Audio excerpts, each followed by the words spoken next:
పాము MIM ముంగిస BJP రెండింటిని బోర ఓడిచ్చేది మాత్రం కేసీఆర్. రెండింటికి బోర అవుతుంది ఆయనే, నో ప్రాబ్లం. ఇక్కడ అన్నట్టు అన్న అన్ని అందిస్తే ఎన్నికలకు ముందెందుకు వెళ్ళారు? సమాధానం చెప్పలేకపోయారు. 105 మంది అభ్యర్థులు 100 అభ్యర్థులు గెలిచినప్పుడు మిగతా 12 మంది అభ్యర్థులు చివరి దాకా ఎందుకు ప్రకటించలేకపోయారు? మీకు అంత దమ్ముంటే ప్రకటించలేకపోయారు. అది మీ అబద్ధతా భావం. 4వ విషయం, ప్రజలకి అన్ని అందుబాటులో ఉన్న అన్ని ఈయన చేసి ఉంటే తెలంగాణ ఉద్యమం వచ్చిందని చెప్పి అంటున్నారు కదా. తెలంగాణ ఉద్యమం నీళ్లు నియామకాలు నిధులు అని చెప్పి వచ్చింది.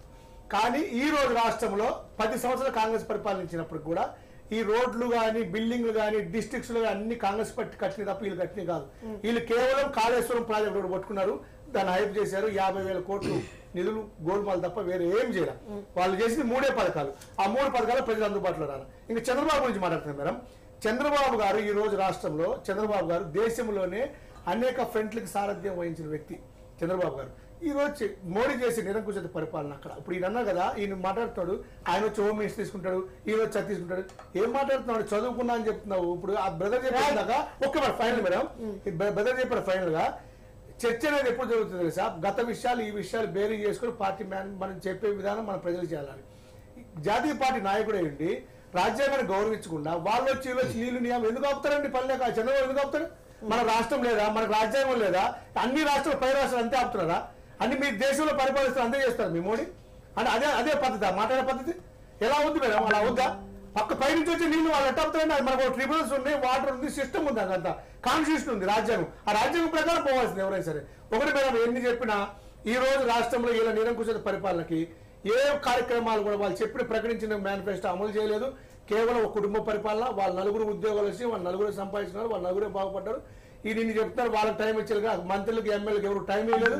వాళ్ళ క్యాబినెట్ లో ఒక మహిళా మంత్రి లేరు. ఈ రోజు వాళ్ళు ఇచ్చిన 100 సీట్లో 3 మహిళలకు లేరు. మేము 11 మంది మహిళలకు ఇచ్చాం. ఇంకో మెయిన్ పాయింట్ ఏంటంటే అసలు వాళ్ళ ముఖ్యమంత్రి ఎవరిని కలవడు. అది ప్రజలు కలవడు ముఖ్యమంత్రి. ఇలాంటి ముఖ్యమంత్రి మనకు అవసరమా? ఈ తెలంగాణ ప్రజలకు అవసరమా? తెలంగాణ ప్రజలు కష్టపడి ఉద్యమాలతో సహజీవనం గత 60 సంవత్సరాలు చేసిన ప్రజలు. కానీ ఇలాంటి ముఖ్యమంత్రి మనకు అవసరం లేదని చెప్పి తీర్మానించుకున్న ప్రజలు ఎట్టి పరిస్థితుల్లో మహాకూటమి అధికారంలోకి వస్తుంది, కాంగ్రెస్ పార్టీ విజయం సాధిస్తుంది. Right, thank you so much అండి. గౌరవప్రదమైన మెసేజ్ పంపుదాం మనం.